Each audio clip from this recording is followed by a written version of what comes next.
Welcome to a new Daily Top Askreddit video. Today's topic: what is much more traumatic than most people realize? Having an emotionally immature parent, or be your parent's emotional therapist dumping ground at a young age. Yes, emotionally immature parents are more likely to have poor boundaries. I was my mom's free therapist my whole life. When I decided to put boundaries in place, she threw a fit and black-sheeped me after years of being the golden child. She had kids out of boredom, sadly. Or an emotionally immature spouse. My God. Both of these. Nobody seems to understand how painful it is. A toxic work environment, being abruptly fired from your job. Also, having to leave your job and look for another because of a toxic work environment, despite loving the job itself. Skeptical smiley face. I love my job right now, but I'm in the process of leaving because my manager is so toxic. It's not worth it. I've had to go back to therapy because of the things I deal with at work. Growing up in a household where you constantly had to manage other people's emotions. It teaches you to ignore your own needs, and that love is something you have to earn by walking on eggshells. I never experienced this as a child, thankfully. I have, however, experienced this in a relationship. It's no way to live. I lost friends, hobbies, pushed family away, all to try and manage my partner's expectations. Fuck ever doing that again. I'm sorry you went through this. Emotional neglect. It's so hard to explain what silence does. Or parents putting their emotional needs on their child and above the emotional needs of their children. Emotional neglect is the ghost that haunts your adult relationships. You crave love but flinch at it. That **T runs deep.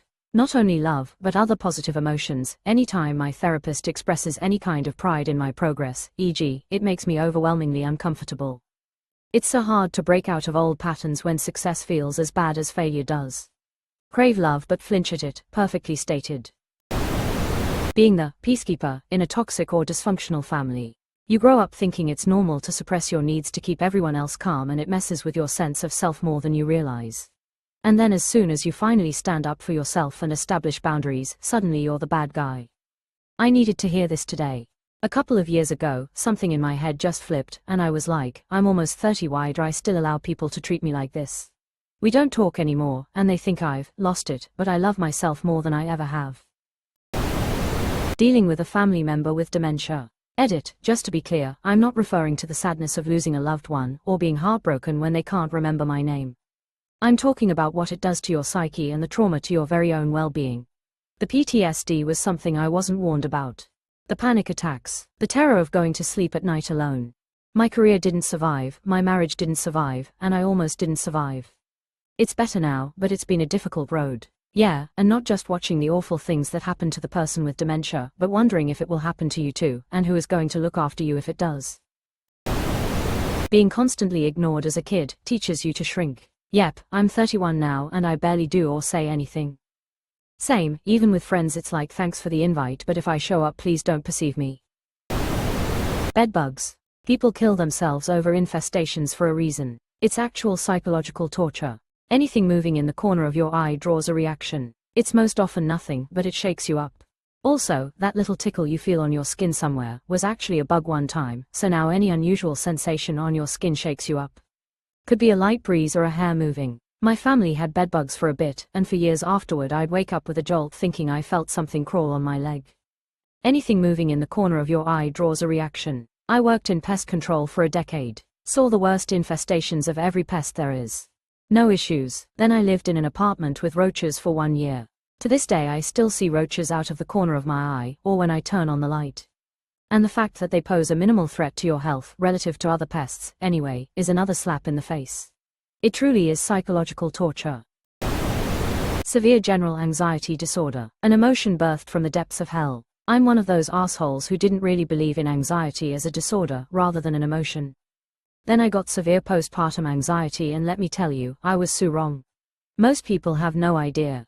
The worst emotion a person can feel. I've been struggling for a couple months now, and it's not only causing trauma. It's also causing my health to deteriorate. For me, it came on instantly. I was fine, and felt a painless teeing in my brain one late evening. I was never the same again. That was October 2018. It wasn't until May 2024 that I felt like the old me again. I sank into suicidal depression while the anxiety controlled my life. The healing process is painfully slow. It was so bad at its peak that I would wake up and have a very noticeable 5 seconds of relief from it before it physically washed over my body. Every single day, anxiety so strong I physically felt it. Nearly cost me my relationship, my kids, my business, my life. Traumatic isn't even a strong enough word for that kind of hell, and I'm sorry you and anyone suffers from anxiety. I would say all those little insults thrown your way when you were younger. Oh, they didn't mean anything, don't be so sensitive, etc. Decades later, you have not forgotten the words said to you, and you are still hurt by them. Words can hurt for life. Yeah, my 13-year-old just brought something up that happened 9 months ago that still bothered him. He thought I was making fun of him for something he didn't know but was just a misunderstanding. I couldn't even remember what the situation was, but he certainly did because of how it made him feel. As a parent, you have to be conscious of how you say things and how it might impact your child. I felt pretty bad when he told me that. I had no idea. You know what though, it's pretty significant that he felt safe coming to you with that. So good job. I would never dream of doing that with my parents. The axe forgets, but the tree remembers. Having severe anxiety as a child. Not knowing why you're terrified all the time and being afraid to tell anyone because you're afraid people will think you're crazy or a pussy. Being too shy to talk to people, so making friends is hard, and other idiot children deeming you a weirdo loser. So school becomes a nightmare that you're legally forced into 7 hours a day 5 days a week. The amount I wish I could go back in time and tell my parents I needed help is ridiculous.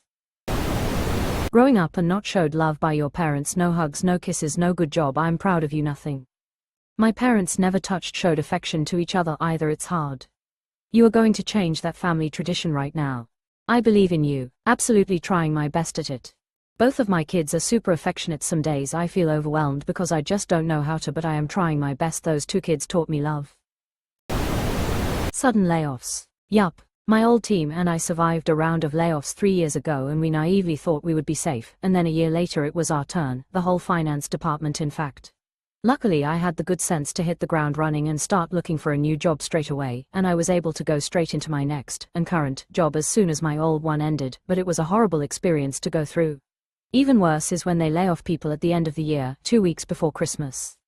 Yep, I got told on Christmas Eve that I'd be laid off in January. I spent the holidays frantically applying to jobs and feeling like I made a fool of myself for having just bought a house. Betrayal. Never knew how painful it was until I experienced it, and my entire life got flipped upside down because of it. The worst part of betrayal trauma is that it robs you of your ability to trust your own judgment. Having experienced it firsthand, I'm here to say it can be overcome, but damn, it takes a lot of time and effort. The feeling of your trust in someone being broken hits on a physical level.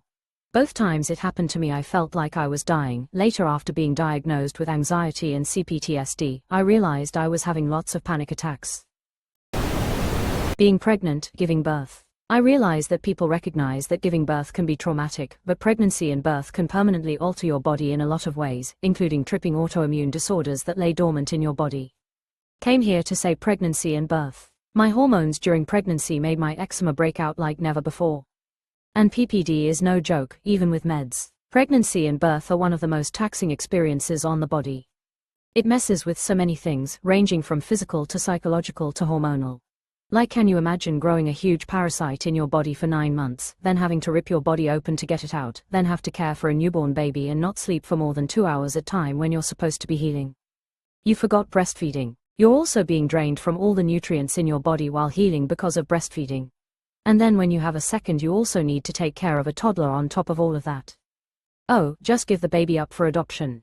You'll never have to think about it again. Oh, childbirth is wonderful, you won't die.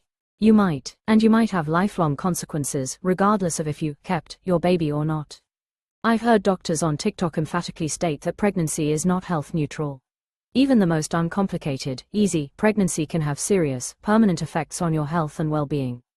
Abortion is exponentially safer than pregnancy. Yes. After finding the whole thing very traumatic, even though I didn't have any serious issues, I wish that people were more transparent about this. Friendships ending. When relationships end badly, there is more of an acknowledgement of the impacts, but I've been way more impacted by close friendships ending. It's awful when it ends ugly, when you know why, but I'm not sure whether it's worse than it ending quietly with someone just blocking and ghosting you out of nowhere. I've lost sleep trying to go back through every little thing and trying to figure out what I've done. Quietly is definitely worse. I had a friend who used to text me daily suddenly tell me she didn't want to hang out anymore. No conversation or explanation. I tried to reconnect after a year of no contact and she rejected me while acting like we'd never been close friends anyway. Oof. Death of a pet. Agreed, I've been made to feel bad for taking the day off after spending the night in the emergency vet, leading to the death. All of my pets that have died, it happened quite suddenly. My cat popped a lethal blood clot.